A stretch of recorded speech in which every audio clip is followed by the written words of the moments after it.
बोल जयकारा बोल मेरे श्री गुरु महाराज की ही जय। श्री नगरी निवासी भगवान की ही जय। श्री परमहंसदयाल जी महाराज की ही जय। परम श्री गुरुदेव श्री स्वामी शार शब्दानंद जी महाराज अपनी सहज सरल मधुर और स्नेहमयी अमृतवाणी में जब प्रवचन देते थे तो उनके उपदेश में भक्ति ज्ञान, वैराग्य और विवेक का सम्मिश्रण होता था।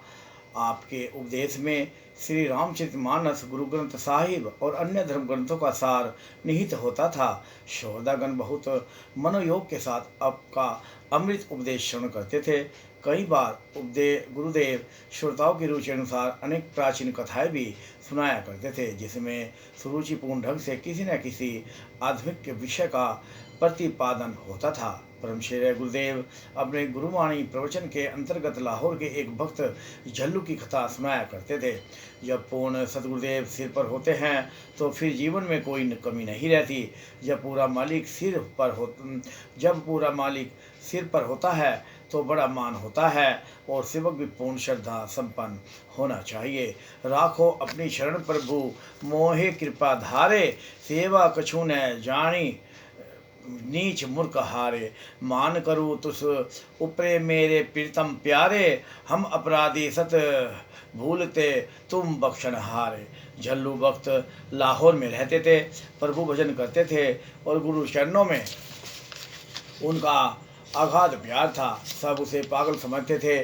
उन दिनों लाहौर में नवाबों का राज्य था। नवाब के मुंह में फोड़ा हो गया। अनेक उपचार किए पर कोई आराम न आया। समय के डॉक्टरों, हकीमों, सर्जनों, जिराहों ने कहा कि मुंह में चीरा देना पड़ेगा, परंतु नवाब चीरा नहीं लगवाता था। वहाँ एक दिन झल्लू भी पहुँच गए। उनका काम था नाम जपना और चुटकी बजाना।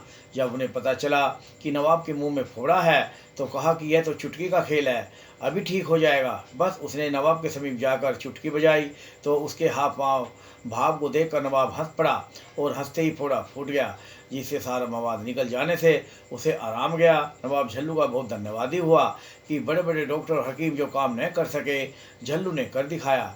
अतः नवाब ने प्रसन्न होकर एक गांव झल्लू के नाम लगा दिया। ईर्ष्यावादी यह देखकर बहुत जलने लगे। उन्होंने झल्लू को नीचा दिखाने की युक्ति सोची। एक दिन उन्होंने झल्लू से कहा कि आप तो नवाब के बहुत प्यारे हो, हम तो तुम्हें तब माने यदि भरी सभा में नवाब को थप्पड़ मारकर उसकी पगड़ी गिरा दो। झल्लू ने कहा कि यह तो चुटकी का खेल है। दूसरे दिन दरबार लगा हुआ था। झल्लू वहां पहुंचा। नवाब ने उनका यथोचित आदर सत्कार किया। झल्लू ने नवाब को एक थप्पड़ मारा, जिससे उसकी पगड़ी और ताज गिर पड़ा। नवाब को बहुत गुस्सा आया और यह मेरा अच्छा मित्र है, मूर्ख मित्र से बुद्धिमान शत्रु अच्छा होता है। तब नवाब ने आदेश दिया कि झल्लू को बंदी बना लो। इतने में किसी ने आवाज़ दी कि नवाब साहब देखिए, आपकी पगड़ी में कितना विषैला सांप है। नवाब उस सब को देखकर चकित रह गया और मन में सोचने लगा कि यदि आज झल्लू मेरी पगड़ी न गिराता तो इस सब के हाथों मेरी मृत्यु अवश्य हो जाती। झल्लू के रूप में आज कुदरत ने ही मेरे प्राण रक्षा की है। अतः प्रसन्न होकर उसने झल्लू के नाम एक और गांव लगा दिया। ईर्ष्यावादियों की जलन और बढ़ी। आज की दुनिया में ऐसे लोग हैं जो दूसरे का बुरा करके ही खुश होते हैं। श्री रामचरितमानस में उन्हीं व्यक्तियों के विषय में लिखा है, बैर अकारण सब कहूँ से जो कर हित अनहित ताहू से। चंद्रमा का अकारण वैर चोरों के साथ होता है। चंद्रमा सब विश्व को सुख देने वाला होता है, पर चोरों को नहीं। विश्व सुगत जिमि इंदु तमहारी। इन ईर्ष्या करने वालों ने अब एक और युक्ति सोची। उन्होंने झल्लू को कहा कि भाई, हम आपको तब बड़ा माने यदि आप नवाब साहब को टांग से पकड़कर कुर्सी से नीचे गिरा दो। झल्लू ने कहा यह कोई कठिन काम नहीं। उन लोगों ने सोचा था कि इस प्रकार झल्लू का अवसर पतन हो जाएगा और नवाब क्रूर होकर उसको दी हुई जागीर अर्थात 2 गांव भी छीन लेगा। फिर हमारे दिल को ठंडक पड़ेगी। दूसरे दिन फिर नवाब दरबार लगा तो झल्लू जी वहाँ पहुँच गए। नवाब ने उन्हें आदरपूर्वक अपने पास कुर्सी पर बिठाया। उन लोगों ने झल्लू को संकेत किया तो झल्लू ने चुटकी बजाते बजाते नवाब को टांग से पकड़ जमीन पर दे मारा। उसे काफ़ी चोट आई। नवाब ने सोचा अब झल्लू को क्षमा नहीं करूँगा। तब उसने फिर झल्लू को गिरफ्तार करने की आज्ञा दी। तब सिपाही उसे गिरफ्तार करने लगे तो गुम्मद के नीचे नवाब साहब की कुर्सी पड़ी थी। उस गुम्मद असमाक से गिर पड़ा, जिससे कुर्सी चकनाचूर हो गई। नवाब बहुत चकित हुआ। वह सोचने लगा कि यह मेरे साथ करता तो बुरा है, परंतु होता भला है। आज यदि मैं उस कुर्सी पर बैठा होता तो मेरी हड्डी तक का पता न चलता।